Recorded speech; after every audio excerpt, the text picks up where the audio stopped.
Good morning, good afternoon, good evening. I would like to address and talk about something that I have been looking at for a while. And the Green Party of today is not the Green Party that I grew up with in the 90s.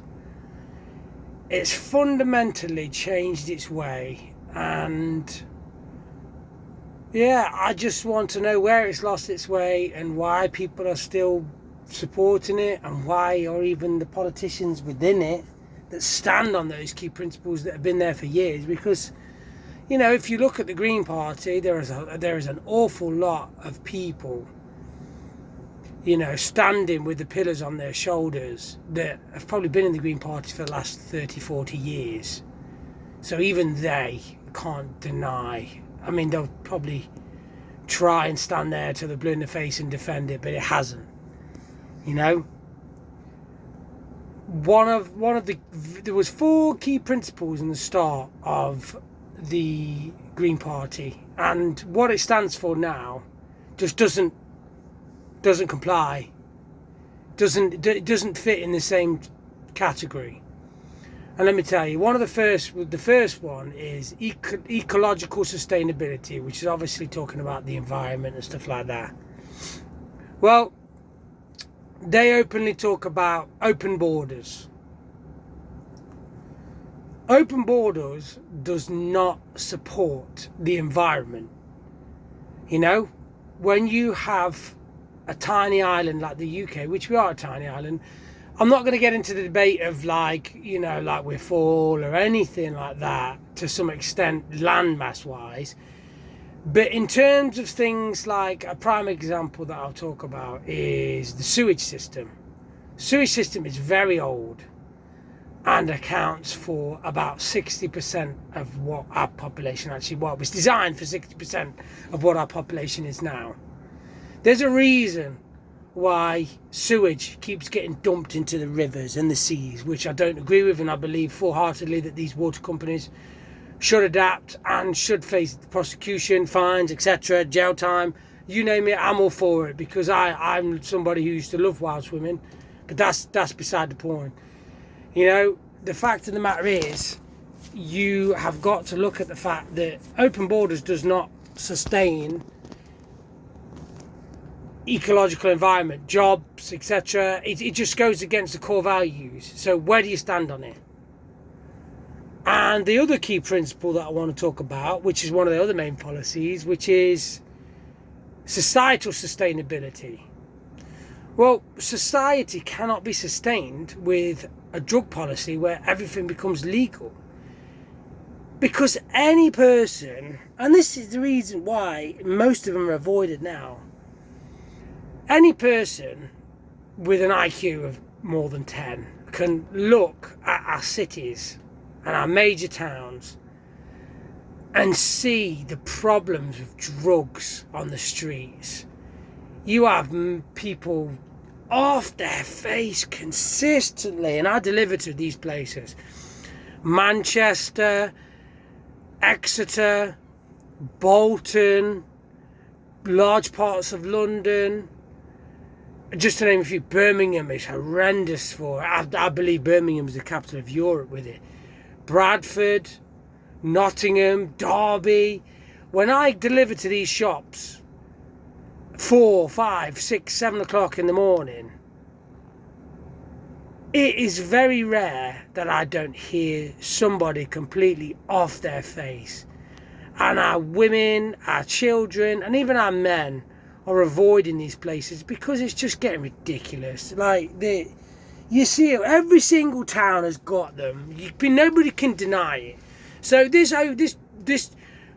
go for it drugs policy just doesn't comply. And then the other big thing for me that I'll talk about before I bore anybody too long.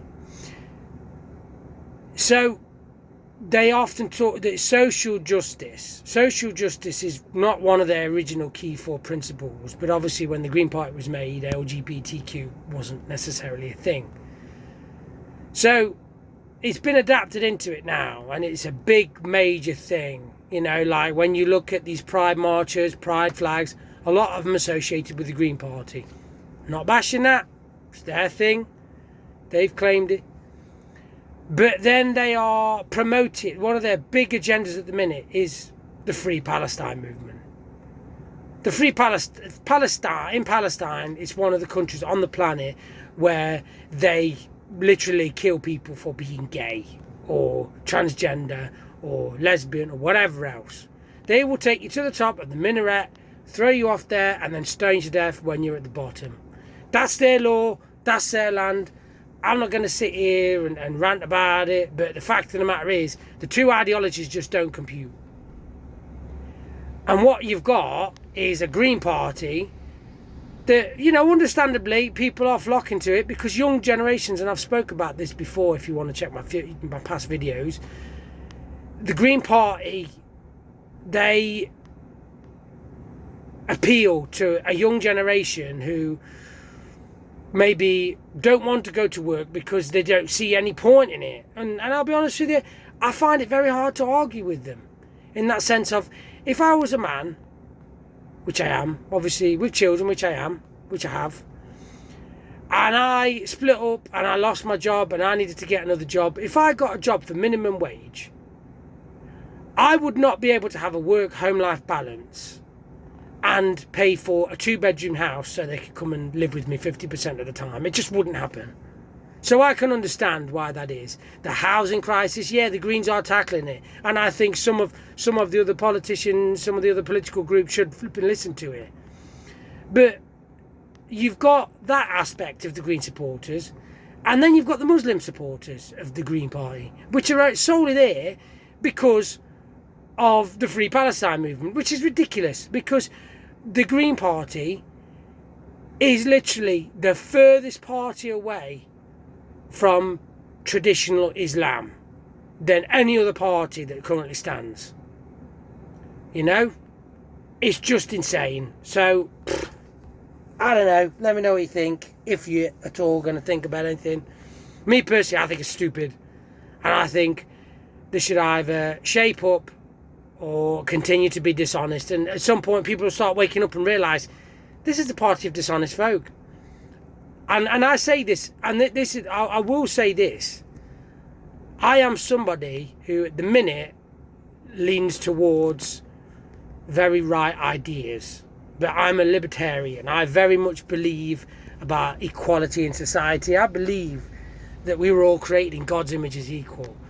I believe there is a time there will be a time where, you know, leftist policies will be great for society, because we will have a hard-working society where everybody is seen as equal, you know.